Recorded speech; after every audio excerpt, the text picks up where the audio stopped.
sexy. Kindness is sexy. KIS. Kindness is sexy. Kindness is sexy. Hi, it's Mary Ellen O'Neill Madeley with KIS, Kindness is Sexy. And today I am with the beautiful Trish Hawley, and we're talking about something that never in a million years did it ever cross my mind about anyone going through what you've gone through. And the reason I wanted to interview you is your story hit Innisfil. You live in Huntsville. And your story hit Innisfil. And when I was going through it, I happened to click on your Facebook page, and I noticed we had a friend in common who happens to be your cousin and was a friend of mine from high school, my friend Teresa. Small world. Yeah, and then you and I were talking about how important she was through this whole process of what you've been going through. So I thought maybe we could start with what you've been going through. You've had cancer, and it's a cancer that is absolutely rare. Yeah, especially for my age and my gender. Yeah. So if you don't mind just giving me a little background on that and then what that whole process was. So just before my 40th birthday in June 2019, my nose started hurting. So just up above my nostril on the side near my eye. And, you know, when I was putting makeup on, when I was washing my face, when I was putting a shirt on and off, and it got progressively worse that summer. And in September, I went to my doctor, and there was nothing that she could see up there. So we thought, okay, maybe she said it's a dry nose, put some polysporin on it. And we both kind of laughed about it a little bit because I thought, this is so weird. I'm going to the doctor for a sore nose. As we all say. It's persistent. Yeah. Yeah. So We're all like, just let it go, let it go. yeah. This is a sign to not let it go. Exactly. Yes. So I ended up waiting a few months and going back when I could see something in my nose. So if I looked up in my nostril, something was growing, it looked like. So it was getting bigger. And I worked for the infectious diseases team at the health unit, the local Simcoe Muskoka District Health Unit. So I have a lot of nurses on my team, and we deal with a lot of infectious diseases. So we were joking around like, okay, let's try to figure out what it is, because I was waiting to get into the doctor. I was waiting to get into an ENT specialist. And I remember saying to my good friend Victor, what if it's a tumor? You know, and he said, no, it's not a tumor. You're fine.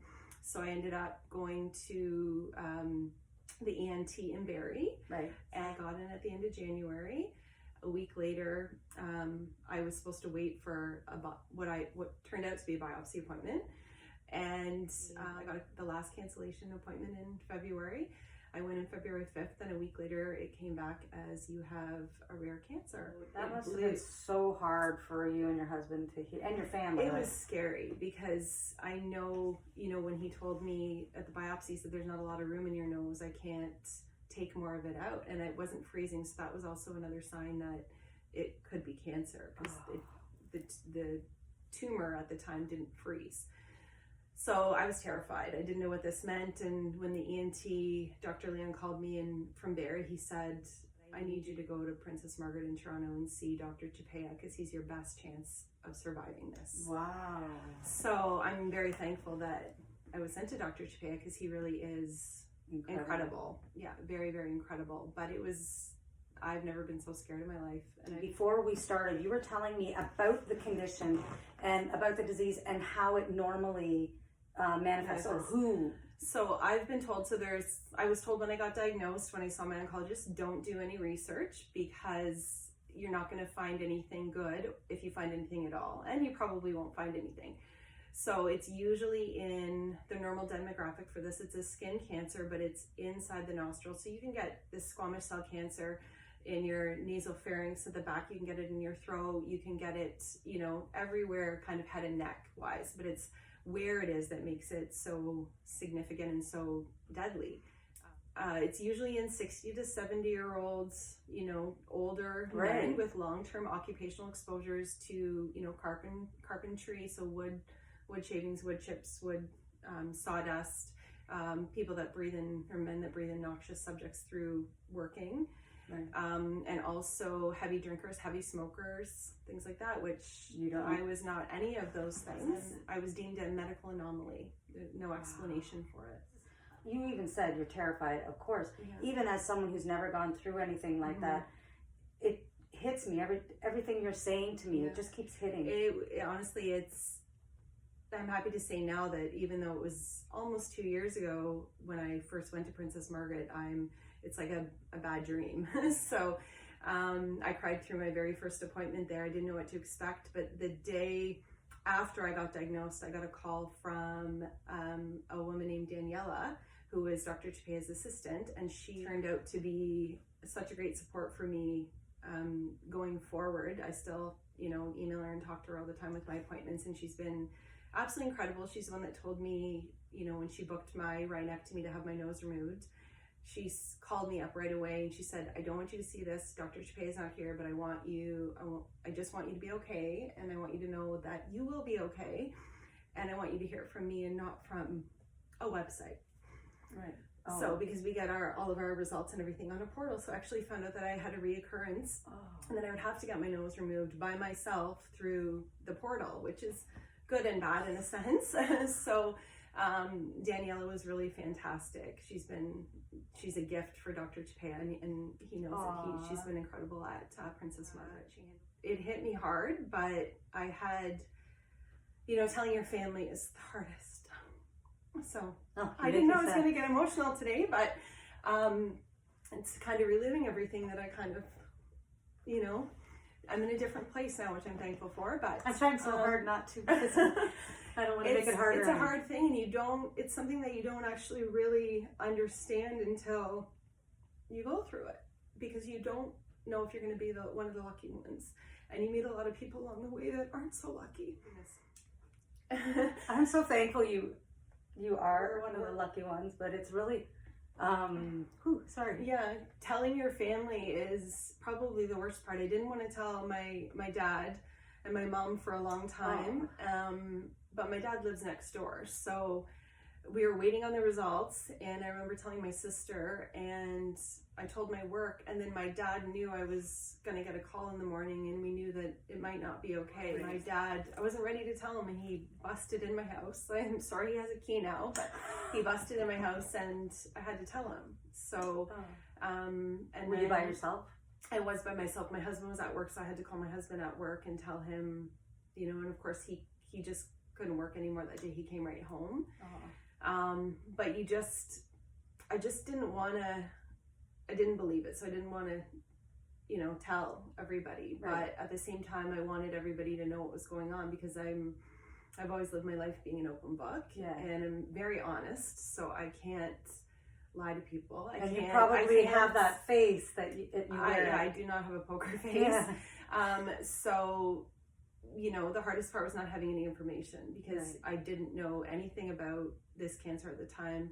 I was told not to Google anything. My sister did, and she was scared. So my sister and my husband went to every single appointment with me, every single procedure, every single surgery. And there came a time when COVID really hit, when I did everything by myself. So it was really just, my husband was out in the car, right, and I was there by myself with my amazing nurse, Lydia. There was a few nurses that were there, but Lydia kind of held my hand through a lot of procedures. And Dr. Chapea and I, or whoever his fellow was, or residents at the time, because they cycle through so frequently. Right. So I was lucky enough to get a couple residents that were there a couple times. You have Dr. Chapea, he was holding my head at one of my sentinel biopsy dye injections. He was here holding my head, and his fellow was injecting me. My husband was there, and the MRI lady was there. It's very intimate when you go through cancer. Everybody's just incredible at the hospitals, especially Princess Margaret. Thank goodness. That's one of the things, especially going through cancer treatments and that with COVID, you don't have your family there. So your family, the people at the hospital become your family. Yeah, you get me. Lots of things I haven't thought about in quite a while that I'm still so grateful for.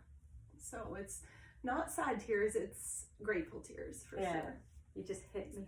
And head and neck cancer, you get strapped in a mask. So they make a mask that is plastic, and it's like a plastic sheet that they warm up in water, and then they put this sheet over you and it fits your face, and they clamp you down into the CT machine or the radiation machine, and it is so tight on you that my tumor was so like inflamed at that point that it hurt every time I did anything. My veins were horrible. So I had, when I got the mask made, I had 4 people in with me doing the mask because no one could find a vein. So, and I didn't know that I would have to get dye injection. So usually I eat and drink a lot before I get that because of my terrible veins. But I had my one radiation therapist who was my planner, Erica from Princess Margaret. I remember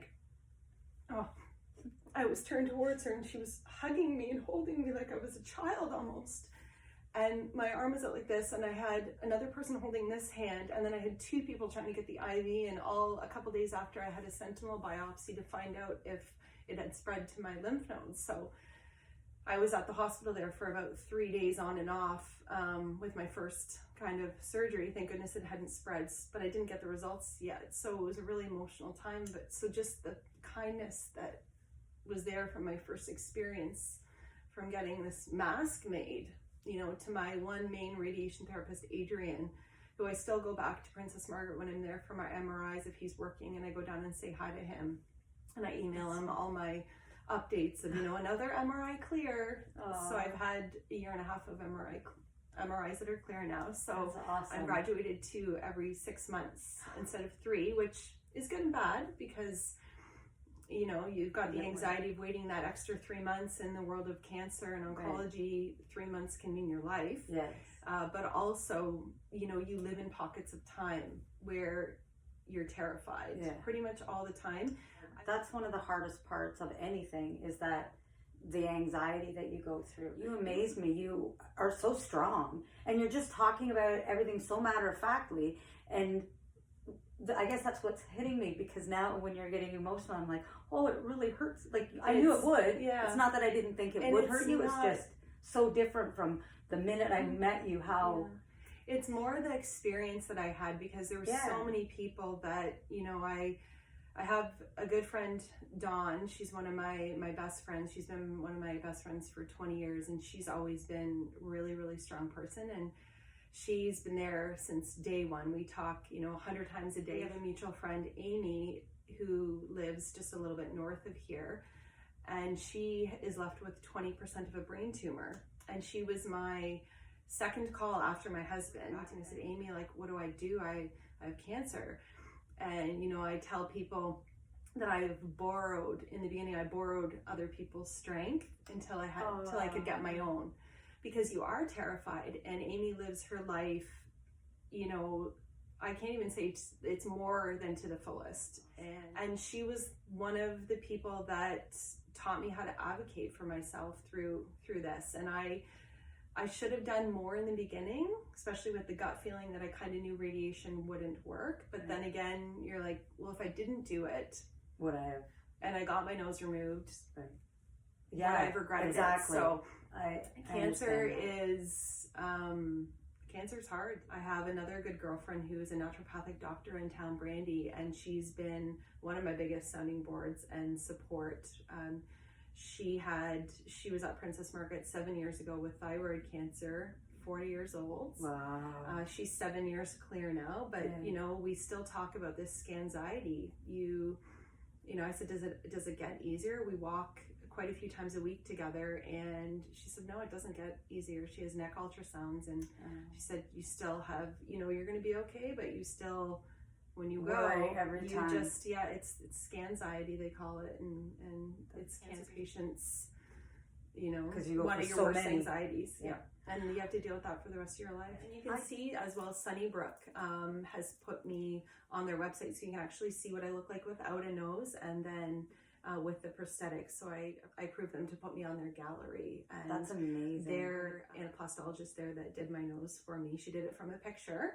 Wow. So usually you go to the prosthetics clinic there before you even know if you need to get your nose removed, but it was closed because of COVID. Right. So she had to do this nose from a picture. So it's the whole almost, thing? Yeah, it's almost perfect. Wow. It's going to be a little bit of as I say, a marathon and not a sprint. So I could have any nose I want. So I just started with, something that looked like my nose, but we're limited with the margins that I have. So she was just incredible there. I can't say enough about that. We have this craniofacial prosthetics clinic world-renowned in Toronto at Sunnybrook. And you're responsible for the cost of the prosthetics, so they're $8,000.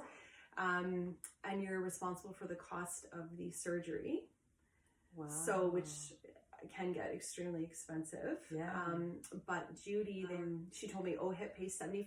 Thank goodness. And there's all this paperwork to fill out, and she had every single piece of paperwork and me approved for the OHIP coverage before I even sat down to get my nose done. And people don't realize how much that helps you. Yeah. Like that just takes a huge burden off. Yeah, of you. and it's funny because I'm being audited by the Canada Revenue Agency for last year's medical expenses, because everybody knows if you've had somebody go through cancer is exorbitantly expensive. Right. I had, I think, about 67 or 68 trips to Toronto last year. Wow. So of course I think I claimed $20,000 over what my workplace and OHIP covered. And so of course they're like, oh, what's this? And they don't know what's wrong with you or anything like that. So to have, the amount of paperwork that I have to do right now for that, and collecting, receipts and things like that. But it's funny, I appreciate them so much at Sunnybrook and how well everything runs. So the fact that Judy Gibson there had everything gone to OHIP, and then she provided me a letter for my my workplace insurance company for the other 25%. So if I didn't have a good benefit plan at my work, then I would have been responsible for the 25%. Wow. They're just such a well-oiled, amazing machine, and they're in the Odette Cancer Center at Sunnybrook. And it's just such, like, the minute you walk through the door in that clinic, it's been such an amazing experience there. And I've been able to meet with a couple other individuals that have come in and talked to me and sat down with me.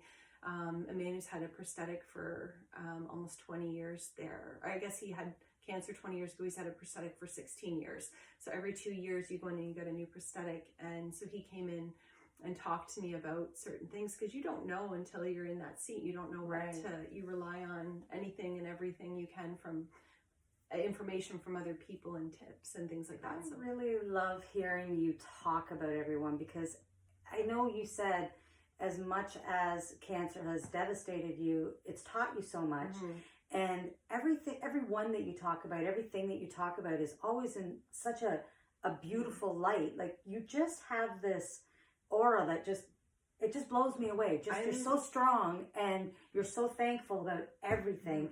No matter what you've gone through. To be alive, and I think that this cancer has given me so much more than it's taken away from me, but I've also allowed it to not take things away from me.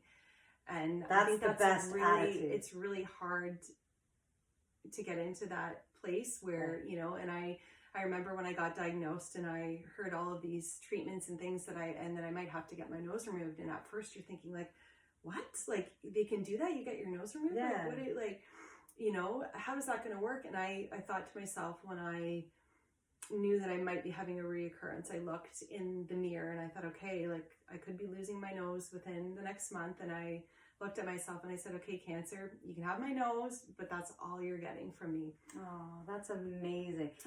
I think that's one of the reasons why your strength, like, it just stands out. How do you feel you got there? Was it family? Was it friends? Was it just your inside you? It was everybody else's strength in the beginning, and I just took that, and I just value life and quality of life so much that when you're told, like, you might not make it, it really, nothing else really matters. And you have to go through something like this to really appreciate it and to really feel it and to live it. Every day is a gift, but it's all those other people that, from my cousin Dorothy, Teresa, and Anna are my cousins, and my godparents, their parents. I received the most beautiful quilt from the Victoria Order of Nurses, from them who support cancer patients.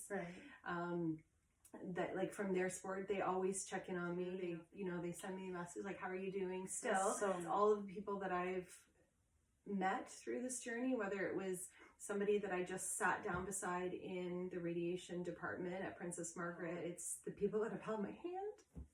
Oh, you missed.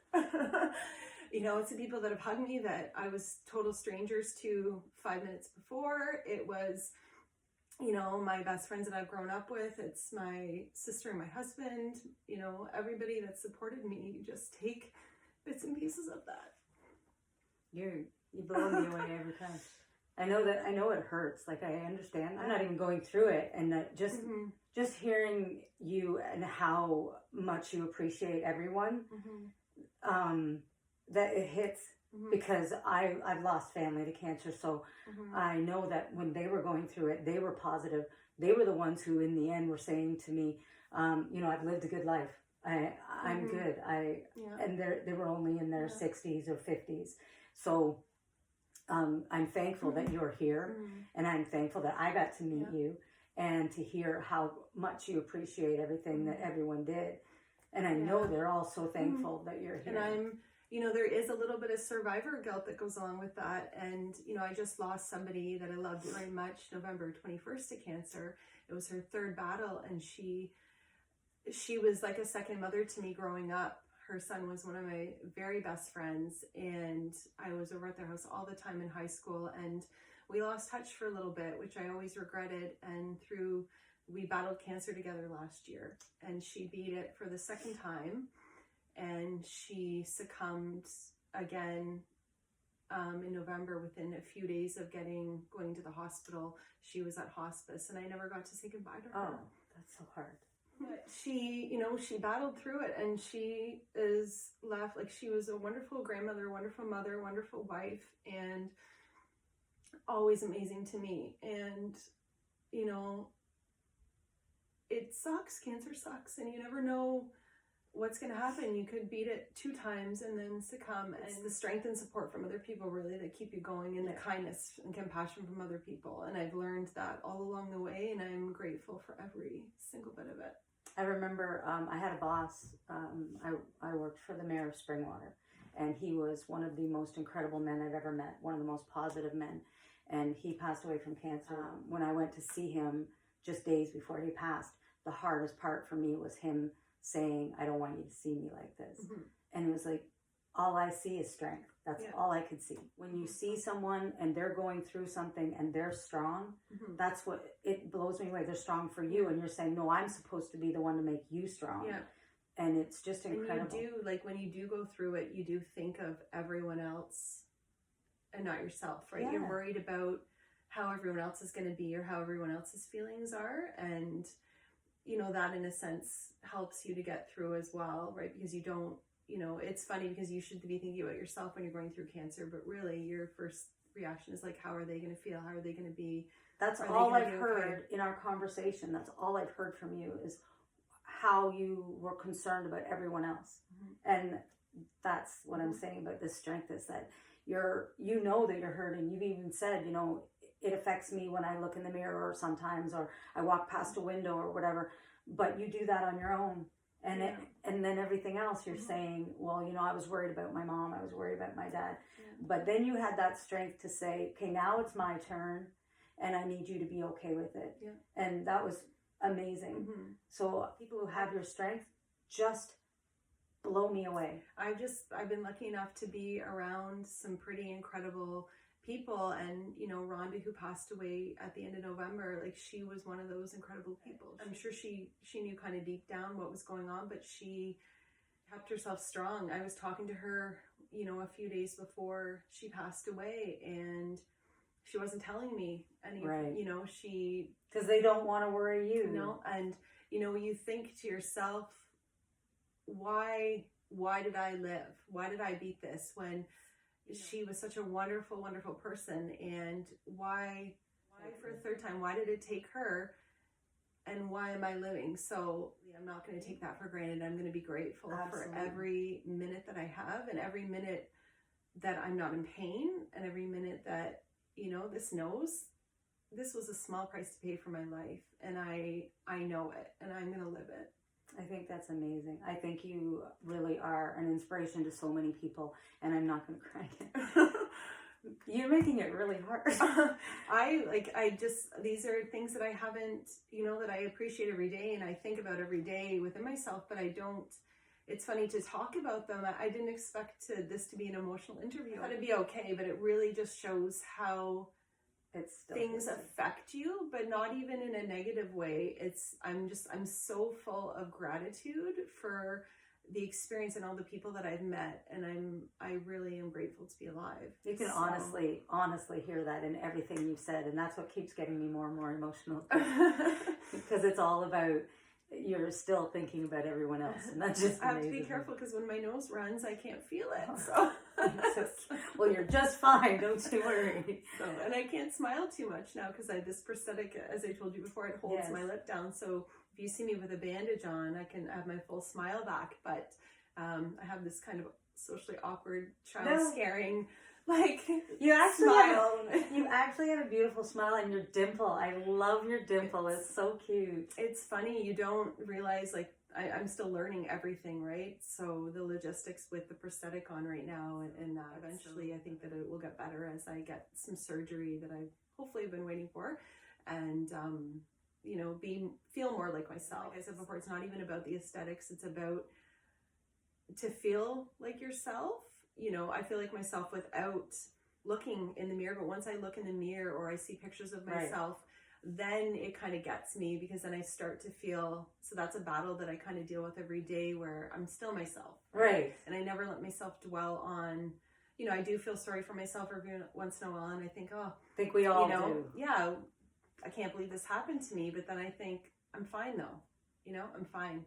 And there has to, I've honestly believed there's a reason for everything, and I know we never know what that actual reason is, but your strength, I believe in that too. I do believe that your strength is what's going to help other people who are going through the same thing. And the way you said that other people's strength helped you, that's going to be the same thing. I hope I get the opportunity to do that, and I hope that anybody that's seeing this, if you have that little pain and you're not sure what it is, but you have a gut feeling, that you go and you figure out what it is and you get some concrete answers. If one practitioner's not helping you, go to another practitioner. Exactly. It could mean, you know, could mean your nose, or it could mean your life. Right. So, and it's absolutely true. Don't let people tell you you're being a hypochondriac. If you think something's wrong, honestly, just keep pushing till it's okay. Your gut feeling, I didn't recognize the gut feelings that I had before until after the fact, and I really wish that I would have listened a little bit more, and I would have pushed.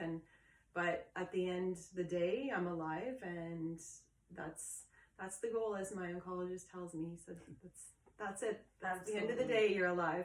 And you never know, even maybe having gone through test after test, it may have still not shown itself until there was a bigger growth. Like, only as good as our knowledge, right, and our experience, and that, and it's so rare what you have, and it doesn't happen to people your age and female. So there are just so many little steps that, you know. Yeah, and you know what?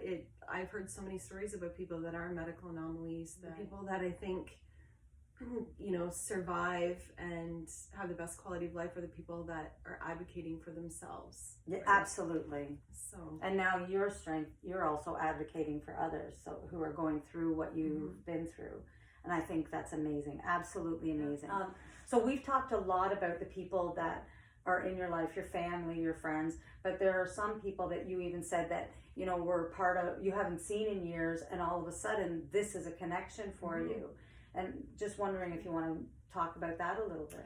Yeah, I have a couple of girlfriends actually that are breast cancer warriors, and one had finished all of her treatments and had her mastectomy, was in recovery when we got back in touch through yoga. She's a yoga teacher in Barrie. She's also an EC, but she has a yoga practice on the side, and she's been incredible. Her name's Roz, and her yoga is amazing for cancer. So I've been practicing with Roz once a week, and I introduced her to my other friend Nanzella, who I didn't know this whole time that she was going through breast cancer. So she got diagnosed probably a year before me, and had to do, by the time we reconnected, she had already had a double mastectomy, radiation, and then she was on her second round of chemo.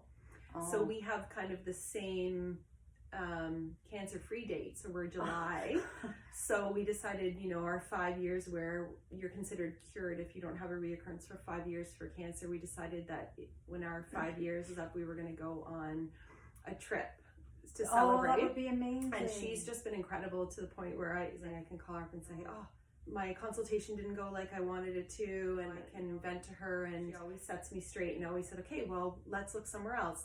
Give me a minute and I'm going to Google this. Or, we need to see somebody else. She's always like, we need to do this. And it's just a deeper connection. Like, these ladies were wonderful to begin with, but they really get it, right? And they've gone through it. And people like this, like my friend Amy, friend Roz, friend Nanzella, that have gone through cancer really make you feel like everything is going to be okay. It is completely different. It is completely different than, in my case, having family who have gone through it or friends. It is completely different being the person who's gone through it. And they know steps to something that all of a sudden you don't think about. You're like, oh, I didn't think that, I didn't realize I could do that. Or I'm so thankful that you put me on to this. Yeah. And you can be more real with them about some of the ugly side of things and they get it. You're like, I need to complain, I need to vent just for a minute. Just need to, because some things are challenging and some things are tricky, and you get through cancer, you just want to be okay, and you think that you're gonna look a certain way after or be a certain way after, and you don't realize, okay, you want to be okay, and you want everything to be the way that you want it to be, right when you're clear, right? You're like, okay, I want everything to be normal again. But no one understands that reconstructive process, mentally, emotionally, physically, like your cancer friends. Right. And I say this to you, nothing brings you closer than cancer. Yeah. So, my girlfriend's father passed away from cancer quite a few years ago, and I never wanted her to see the total ugly side of it. I cried with her, and I know she got it, but I didn't want her to ever feel scared of losing me like she was scared when her dad was lost. So, see, again, you were thinking of someone else. This is what I'm saying this whole time I've talked to you. It's always been about someone else. Like, you're afraid of upsetting someone else. But thankfully, you have those friends that are going through the same thing, and you really can do that with. Yeah. That is absolutely something to be thankful for, because it's hard no matter what. My uncles and my aunts, they never let me see that scary side. And my friends that have been through it, they did not let me see that. And I don't know if it's because everyone sees me as the bubbly one, the happy one, but it's still, I would love to be there for them. But talking to you, I understand. Yeah. And you don't want to make people uncomfortable. And I think that if you are outside of your personality at all, where if you're used to being the bubbly person or the positive person, you don't want to affect people negatively, or some people feel uncomfortable if you act outside of your normal realm. They don't know how to respond to you, or they don't know how to communicate with you or converse with you, or if you're not 100% on the ball. Yeah, I absolutely agree. Kindness is sexy. Kindness is sexy. KIS.